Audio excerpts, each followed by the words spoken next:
Hey there guys, we looking at 3.2 A today. We're talking about domain and range again, but just writing those out in interval notation mainly. Of course, domain is our set of all possible inputs, so what x values can be put into the function, and the range is the set of all possible outputs, so what y values could come out of the function. With something simple like just a list of points, we would just collect the x's, look at those, and with a discrete graph or a discrete set of information like this, we would not use interval notation. We would use set notation, which would be using curly braces, and we would can have the smallest number first, so -4, and then 1, then 2, and 3. So there's what set of x values there are, and same thing with the y's. And curly braces, smallest numbers in -3, and 0, and there's two 5s. We only write that once. So two rules there with the set notation is that you always go smallest to largest, and then no repeats. But we won't be doing that anymore. We're looking at graphs and other functions like that. So I want to talk about interval notation. So make sure you pay attention to that. We want an interval notation.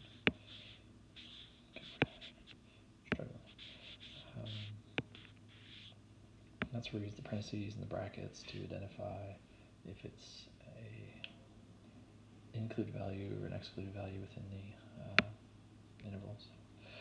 With domain, right, that's our x's. And so what we want to think about is, x moves left to right, and we always want to have the smallest number on the left and the biggest number on the right. So we always want to start with the smaller of those things is. And so with x, the smaller thing is on the left. So I want to look at the leftist end of that graph and see what the value is there. And since that arrow is pointing to the left forever, right, that means it's going to go towards negative infinity. And then I want to look at the rightist end of the graph and see what's going on here. That graph, it stops at 1, 2, 3, 4, 5, 6. So it stops at 6. Now, because the arrow is going to infinity, infinities always get parentheses. And because the right end is a open circle, which means that we can't get exactly to 6, we can only get close to it, which means that point is not included in the interval. That also gets a parenthesis. So open circles get parentheses because we're not hitting that point exactly. And then range is about y values, and y values go up and down, but again we want to start with the lower values, and so that means we want to start with the lowest part of that graph, which in this case would be that down arrow. So again, what that means is it's going to go down forever.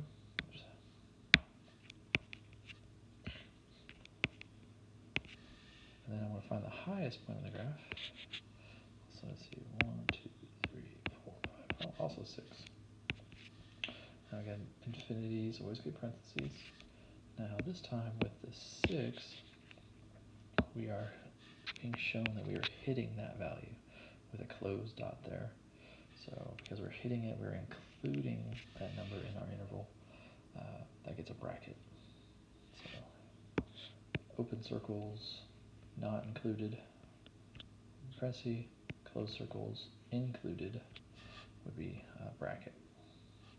So what this means is that x values we can plug in are any number that's 6 or less than 6, right? Numbers that are less than 6 can be plugged in to this function, and outputs, right? Any numbers that are 6 and under would also be answers. Okay? So just how that works, and of course how it's going to happen. I knew that was going to happen. Let's see. I'm just going to skip this stuff right now. I come back to some of it.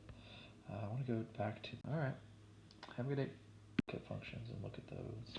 I want to talk about the domain and range of each of these. Again, as part of your studying these, it's going to be good for you just to understand like the domain and range of them. Not necessarily that you need to memorize them, but you should be able to figure them out and talk about some of the restrictions on them. You're going to see that some of them don't have restrictions. Only a couple of them will, so that'll be kind of the easier part, which ones do have restrictions on them. So the linear function, identity function, again, domain is my leftist to rightist. So the leftist is an arrow, the rightist is also an arrow. So that one is going to the left forever,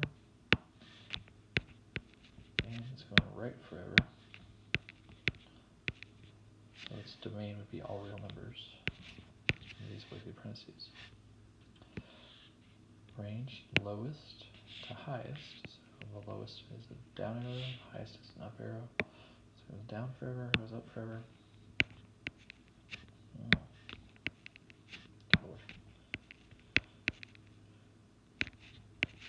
So again, what does that mean? It means that we can plug any number we want into an identity function, or a linear function. It means that we will get all numbers back out of linear functions. Absolute value function. What can we plug in? So leftist to rightist. So leftist is an arrow, rightist is also an arrow.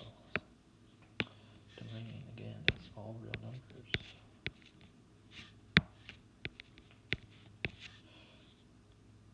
So leftist to rightist, we can go lowest to highest. So the lowest point is 0. And the highest point, so we have 2 arrows that point up. Doesn't matter, right? It doesn't matter, there's 2 of them. As long as we have anything that's pointing up, that's going to be an upwards forever. So pause infinity, let's be parentheses. And here we are hitting 0, exactly 0. So it's bracket. So we can plug in any number we want.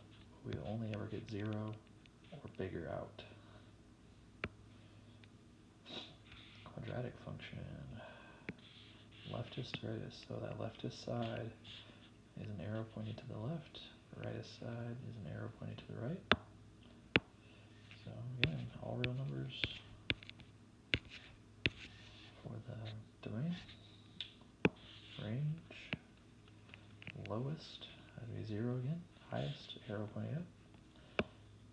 So range starts at 0, goes up forever. Again, we're hitting 0 exactly, so it's bracket. So we can plug in whatever we want, and we only ever get positive numbers back out, 0 or positive numbers back out. X cubed. So leftist has a left arrow, rightist is a right arrow. So again, we're seeing all real numbers. Plug in anything we want. What's going to come out? So lowest to highest, down arrow, up arrow. Also all real numbers. So we can plug in whatever number we want, and every number will eventually come out. Alright, this one's a little different. The reciprocal function is rational function, is hyperbola. So leftist, so as we come from the left, the first thing we hit is that left arrow. So that's going to give me a negative infinity. But as we move to the right, we end up curving down. So this is never going to hit that y-axis. It's never going to quite make it to 0. So right before 0 it stops. And so it's not going to make it to 0, so it's going to get a parenthesis. And then as soon as we flip to the other side of the y-axis, it starts again. So that left side of that graph is right there, just past 0, and then it goes right forever. So this graph actually starts again, has a gap in it. So it starts at 0 and then goes right forever.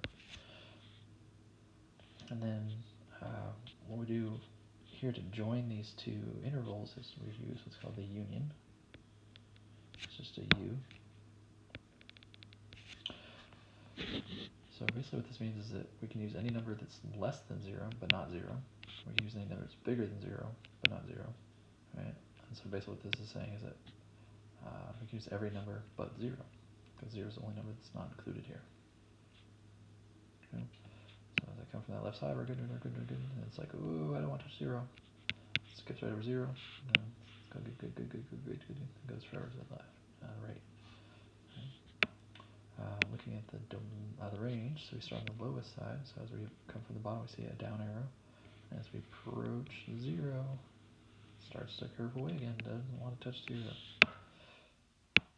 So from negative infinity, tries to get close to 0, but it can't quite get there. Then on the other side of 0, flips over, starts having points again, then shoots up forever, but never touches 0.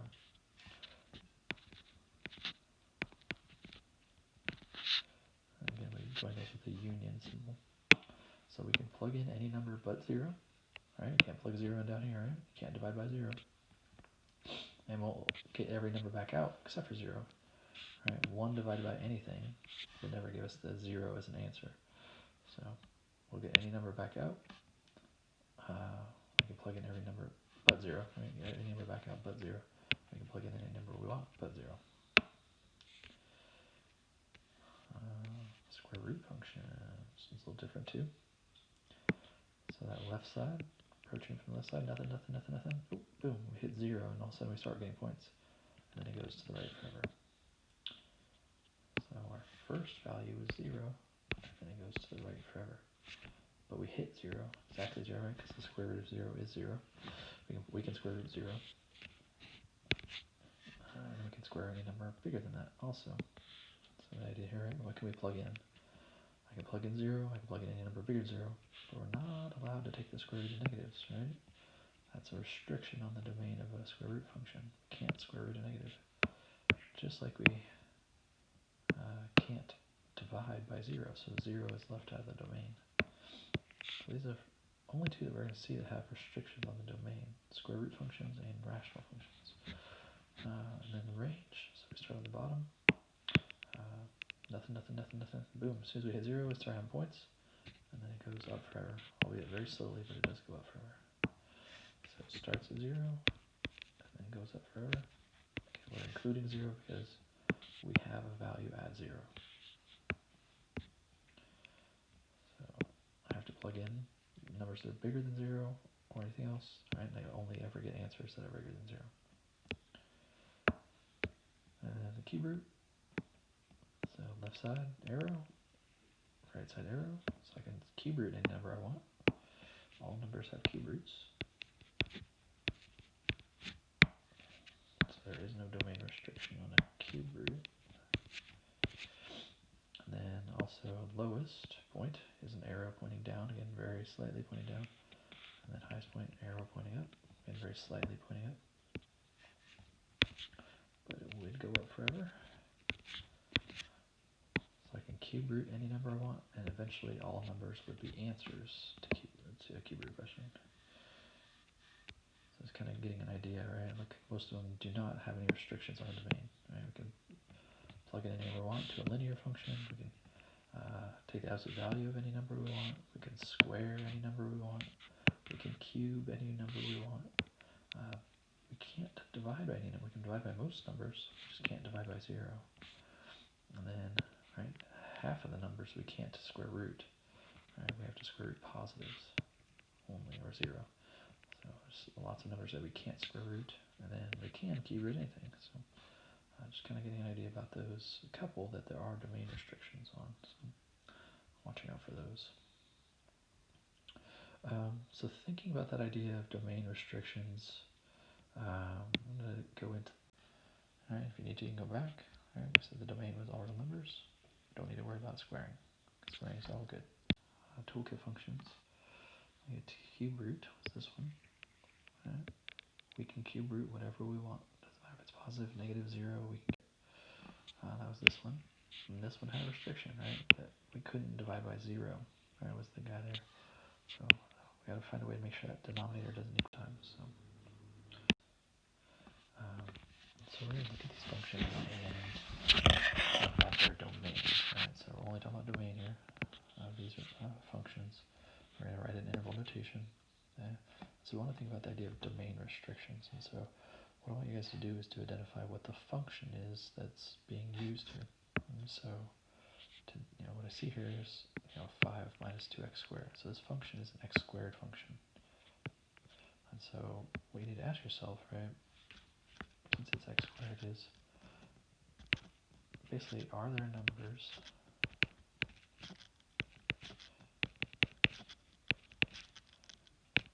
I can't square?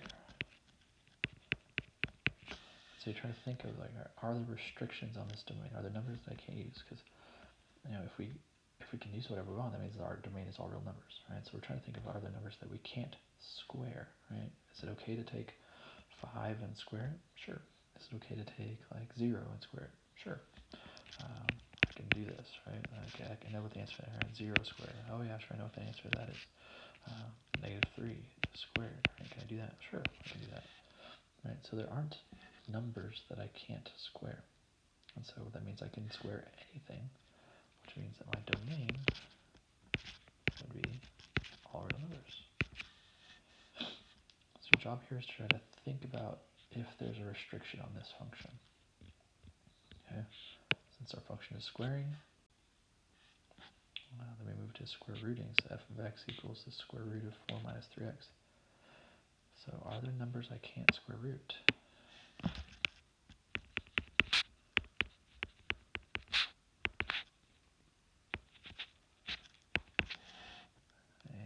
so, try things out, right? Can I square root 7? Sure, I can get square root 7. Maybe a gross number like 2 point something, but it is doable. Can I square root 0? Sure, it equals 0. It's going to square root negative 2. And no. Right, we can't square root negatives, right? They give us imaginary numbers, so we're not going to get real answers out, so we can't do that. So there are numbers that I can't square root, right? So basically what that means is this here has to stay positive, or 0. Okay? So I can't let this be less than 0. So I would say I take that radicand, right? So this is the radicand, the thing that's being square rooted, and it has to be greater than 0, or equal to, right? Because I can square root 0. So I just need to solve this, right? So values of x would be okay here. So I'm going to subtract 4 over. So that means negative 3x is greater than or equal to negative 4. And I'm going to divide by negative 3. So negative 4 divided by negative 3 is positive 4 over 3. And then remember, when we divide by negative, it flips inequality around. So this is saying that as long as x is greater or less than or equal to 4/3, we should be good. So like a number that's greater or less than 4/3, like 0. So we plug 0 in. So 4 minus 3 times 0, which would be 4 minus 0, which would be 4, right? Square root of 4. Good. What about a number that's greater than 4/3, like 2? 4 minus 3 times 2, 4 minus 6. 4 minus 6 is negative 2. Square root of negative 2, I can't do. So we can see that numbers that are bigger than 4/3 don't work. Numbers that are less than 4/3 do work, and exactly 4/3 would also work. Because 3 times 4/3 is 4. 4 minus 4 is 0. Square root of 0 is 0. Okay? So how do I say this in interval notation?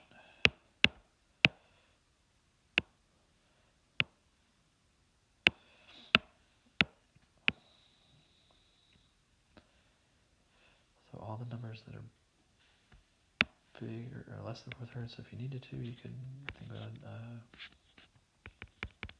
number line 4/3, what the number is less than that. So we see, and that's going to be a closed dot on the 4/3. So we see that left arrow, that means we're going to negative infinity. Oh Lord. We're stopping at 4/3. Replace the parentheses, because it's a closed dot, because it's equal to, that gets a bracket.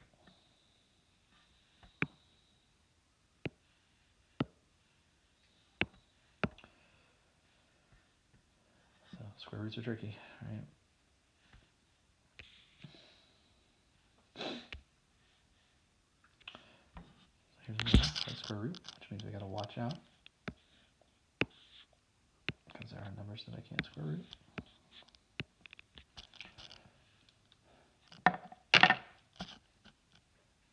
So we need x squared plus 4 to stay positive. So we need x squared plus 4 to be greater than or equal to 0, right? Just like we did here.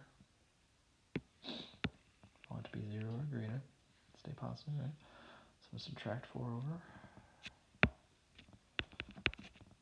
X squared is greater than or equal to negative 4. And I want to square root both sides. Oops, good lord. Things being all weird. And so when I go to square root, I don't know if you guys, it's been a while since we've done this. I don't know that we've talked about this particular. You know, when you think about it, right? We even try to square root both sides. You really don't even need to because it's not going to work. You don't need to get into the details of how to square root an inequality, because you try to take the square root of negative 4 and it's not going to work. Right? There's no values of x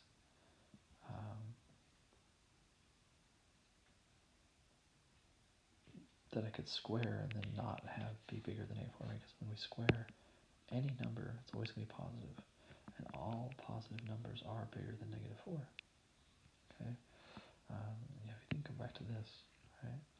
I'll square some number, right? No matter what it is. If it's negative 1,000, I square it, I still get a positive answer. And I add that 4 to that, I'm going to get a number that's positive, right? A number that's bigger than or equal to 0. I square 3. 3 squared plus 4 is 13. 13 is bigger than 0. I square 1. 1 squared plus 4 is 5, which is bigger than 0. I square negative 1. Well, negative 1 squared is 1 plus 4 is 5, right? So squaring negatives is still going to give me a positive. Adding 4 to it is just going to make it more positive, so it's going to stay bigger than 0. So basically what this means is because this has a square in it, there are no values of x that we could ever plug in here that would make this less than 0. So what that means, we can use anything we want. There are no values that don't work. That means our domain is anything we want, or we can use anything we want for the domain.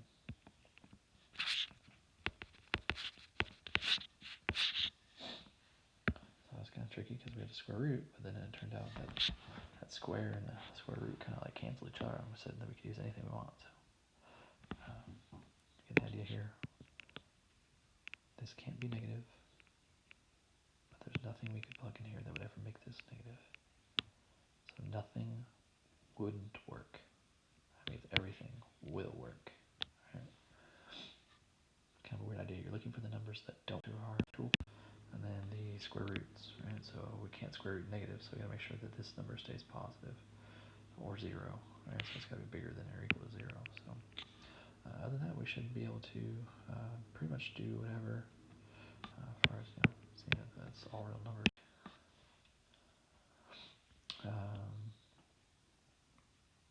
Alright, so find the domain of this function. So it's a cube root. So do we have problems with cube roots?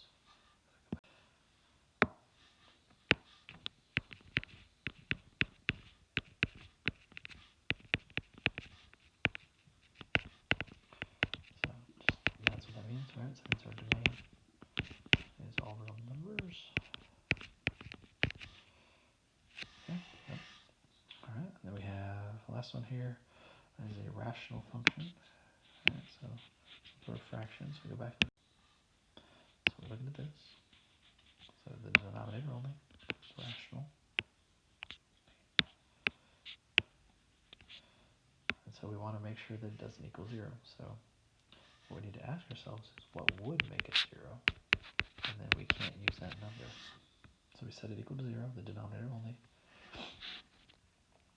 Subtract 2, so we have 4x, 2, divide by 4, so x equals negative 2 over 4, which is negative 1/2.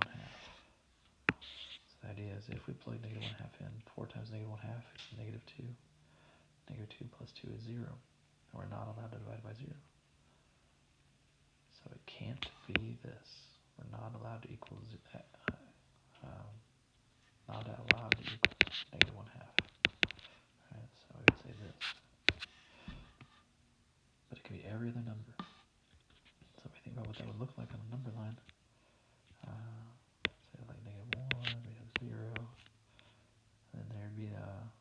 negative 1/2. So the number line would start at negative 1/2, just on the other side of it, and go to the left forever, and then just on the other side of negative 1/2 on the right side, it would go forever. But there'd be this gap here at negative 1/2, where you can't use that value. You can use all these other numbers, but I can't use that one value. And so just like with the rational function that we did already, what that means is that we're going to come from that left side forever, so negative infinity, stopping just short of negative 1/2. So it's not getting included. So you parentheses, and just on the other side of negative 1/2, we start again and go to the right forever. And we use the union symbol there. There's our domain. That was a little tricky. Ooh.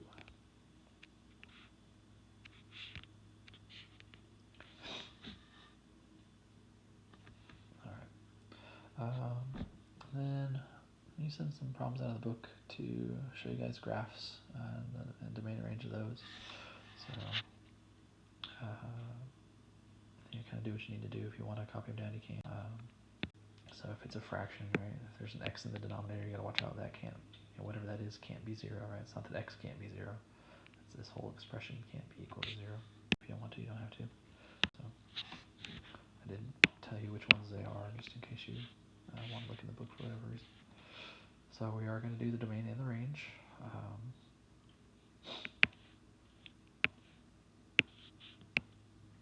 So we find the domain and the range of each of these. So remember, domain is our leftist to rightist. One thing about the leftist point is, as I come from that left side, the first place I hit is negative 5. Oops. Can't grab that line now. Oh, there it goes. And then the last place I hit is 3. But okay, so I start at negative 5, stops at 3.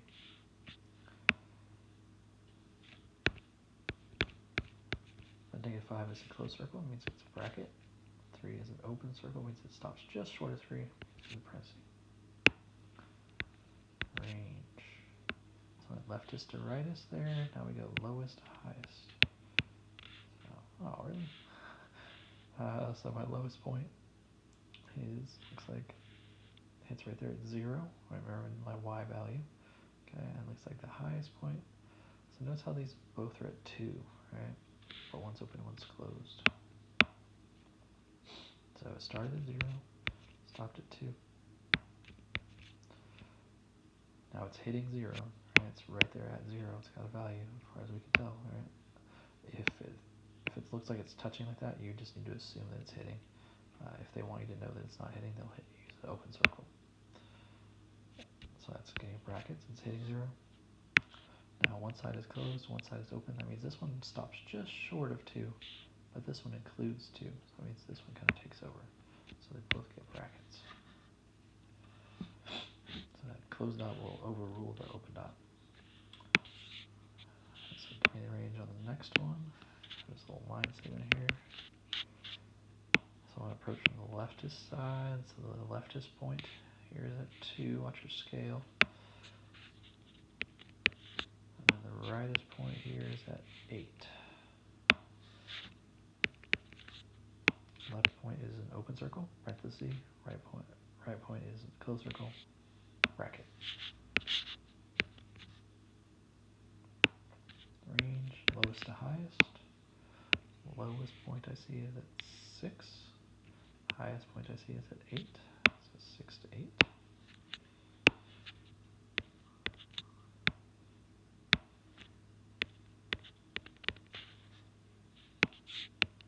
Six has a closed dot, 8 has an open dot, so closed gets bracket,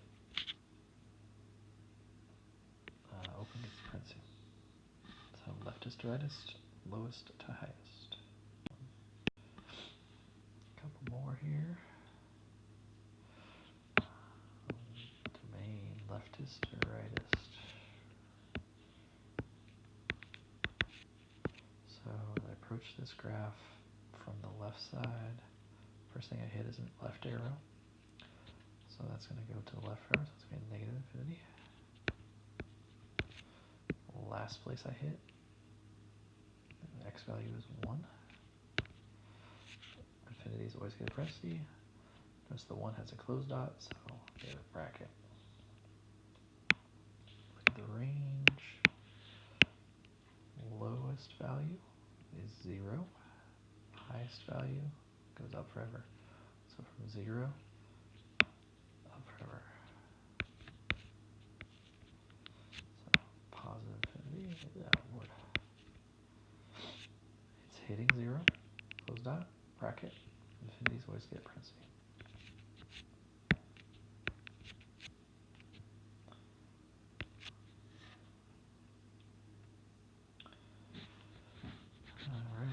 Alright. This one looks kind of like a rational function. It looks like a hyperbola. Seems a little different about it. It's got these endpoints on it instead of arrows, but I can just start off that same way. I look at my lowest, or leftist point, sorry. So it looks like it's hitting -6, and it goes towards 0, but then it seems to stop, and it does have a stopping point they've labeled, so that x value is at -1/6. So starts at -6, stops at -1/6, and then both of those are closed dots. So you have a bracket. And then right there on the other side of 0, it starts again, and it tells us where it starts, so at 1/6, and then it's ending at 6, right? So look at the x values only here. So it starts at 1/6, and it ends at 6. Again, both are closed dots, so they get brackets, and that would be a union there.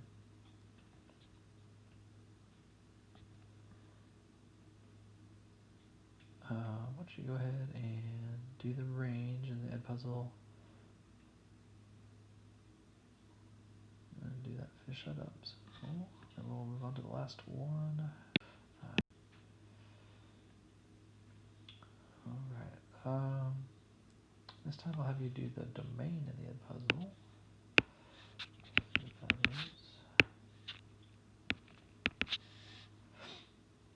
Alright, so do the domain.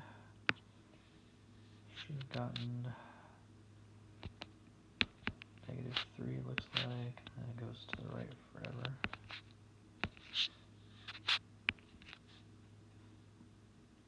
And then the range, so the lowest value is 0, and it goes up forever.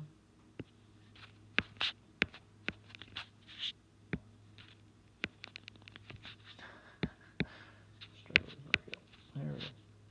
And it's hitting 0, so it's right. Alright, so a lot going on there. Domain range. Hopefully the graphing is pretty easy. Those definitely the functions where you just have to look at them and figure out what the domain is. It's gonna be tough, but again, just the idea of like it's mainly two things, right? Those rational functions